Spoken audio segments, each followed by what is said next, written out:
ಕರ್ನಾಟಕ ರಕ್ಷಣಾ ವೇದಿಕೆಯಿಂದ ಪ್ರವಾಸಿ ಮಂದಿರದಲ್ಲಿ ಸಭೆ.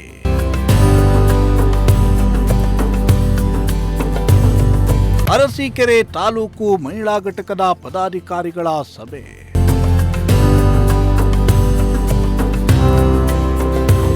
ಅರಸೀಕೆರೆ ನಗರದ ಪ್ರವಾಸಿ ಮಂದಿರದಲ್ಲಿ ಕರ್ನಾಟಕ ರಕ್ಷಣಾ ವೇದಿಕೆ ಅರಸೀಕೆರೆ ತಾಲೂಕು ಮಹಿಳಾ ಘಟಕದ ಪದಾಧಿಕಾರಿಗಳ ಸಭೆಯನ್ನ ನಡೆಸಲಾಯಿತು.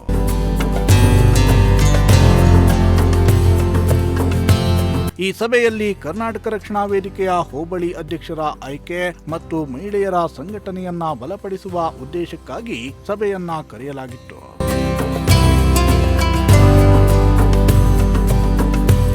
ಈ ವೇಳೆ ಅಧ್ಯಕ್ಷ ಮತ್ತು ಉಪಾಧ್ಯಕ್ಷರು ಮಾತನಾಡಿ, ನಮ್ಮ ಕರ್ನಾಟಕ ರಕ್ಷಣಾ ವೇದಿಕೆಯ ರಾಜ್ಯಾಧ್ಯಕ್ಷರಾದ ನಾರಾಯಣಗೌಡರ ಆಶಯದಂತೆ ನಾವು ಇಂದು ಅರಸೀಕೆರೆಯಲ್ಲಿ ಕನ್ನಡ ಸಂಘವನ್ನ ಕಟ್ಟಿದ್ದೇವೆ.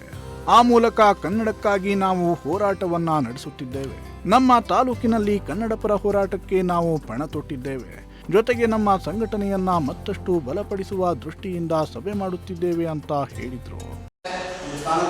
ವಿಶೇಷವಾಗಿ ರಕ್ಷಣಾ ವೇದಿಕೆ ಕಾರ್ಯಕರ್ತರ ಸಭೆಯನ್ನು ಕಟ್ಟಬೇಕು ಅಂತ ನಾರಾಯಣಗೌಡರು ಕನಸಾಗಿದೆ. ಅರಸೀಕೆರೆ ತಾಲೂಕಲ್ಲಿ ನಾರಾಯಣಗೌಡರು ಅರಸೀಕೆರೆ ತಾಲೂಕಿನವರಾಗಿರೋರು, ಅವರು ನಾಡು ನುಡಿ ಜನ ಹಾಗೆ ಗಡಿ ವಿಚಾರವಾಗಿ ಹಲವಾರು ಹೋರಾಟವನ್ನು ಮಾಡ್ತಾ ಬಂದಿದ್ದಾರೆ. ಅವ್ರಿಗೆ ನಿಮ್ಮ ಮಹಿಳಾ ಘಟಕಗಳು ಸ್ಫೂರ್ತಿಯಾಗಿ ತಾಲೂಕಿನಲ್ಲಿ ಹೆಚ್ಚು ಸಂಘಟನೆ ಮಾಡಬೇಕು ಅಂತ ಹೇಳಿ ಈ ಜಿಲ್ಲಾ ಘಟಕದಲ್ಲಿ ಅವ್ರಿಗೆ ಹೆಚ್ಚಿನ ಜವಾಬ್ದಾರಿ ಕೊಟ್ಟಿದ್ದಾರೆ. ಇದೆಲ್ಲ ಹೋಗಲು ಶಾಖೆಯನ್ನು ಮಾಡಬೇಕು ಮತ್ತು ಎಲ್ಲ ತಾಲೂಕಿನ ಪದಾಧಿಕಾರಿಗಳ ಸಭೆಯನ್ನು ಕರೆಯಬೇಕು ಅಂತೇಳಿ ರುಕ್ಮಿಣಿ ಜಯಕುಮಾರ್ ಅವರು, ಕಮ್ಮಮ್ಮವ್ರಿಗೂ, ಉಷಾ ಅವ್ರಿಗೂ ಎಲ್ಲ ಹೇಳಿದ್ದಾರೆ. ಅದೇ ರೀತಿ ಇವತ್ತು ಮೊದಲ ಸಭೆ ಆಗಿರ್ತದೆ.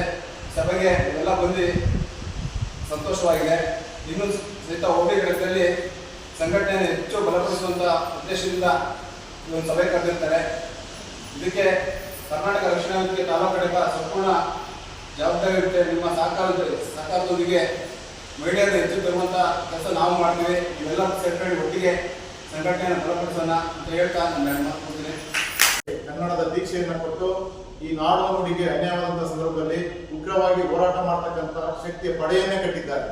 ಅದರಲ್ಲಿ ಮಹಿಳೆಯರು ಹೆಚ್ಚೆಚ್ಚು ಸಂಖ್ಯೆಯಲ್ಲಿ ಭಾಗವಹಿಸುವಂತೇಳಿ ಈ ರಾಜ್ಯಾದ್ಯಂತ ಪ್ರವಾಸ ಮಾಡ್ತಾ ಮಹಿಳೆಯರನ್ನ ಸಂಘಟನೆ ಮಾಡ್ತಾರೆ.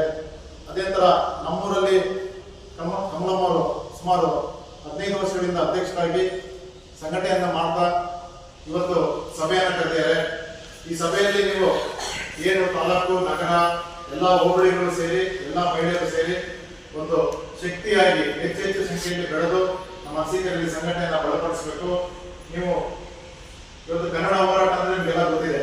ನಾಡು ನುಡಿಗೆ ಅನ್ಯಾಯವಾದ ಸಂದರ್ಭದಲ್ಲಿ ಏನು ಬರೀ ಯುವಕರೇ ಹೋರಾಟ ಮಾಡ್ತಿರ್ತಾರಲ್ಲ, ಜೊತೆಗೆ ನೀವು ಕೈ ಜೋಡಿಸಿದ್ರೆ, ಹೆಣ್ಮಕ್ಳು ಕೈ ಜೋಡಿಸಿದ್ರೆ ಅದು ಹೋರಾಟಕ್ಕೆ ಬಲ ಸಿಗುತ್ತೆ, ಒಂದು ಶಕ್ತಿ ಆಗುತ್ತೆ ಅಂತ ಹೇಳಿ ನಾನು 2 ಮಾತು ಮುಗಿಸಿದ್ದೆ.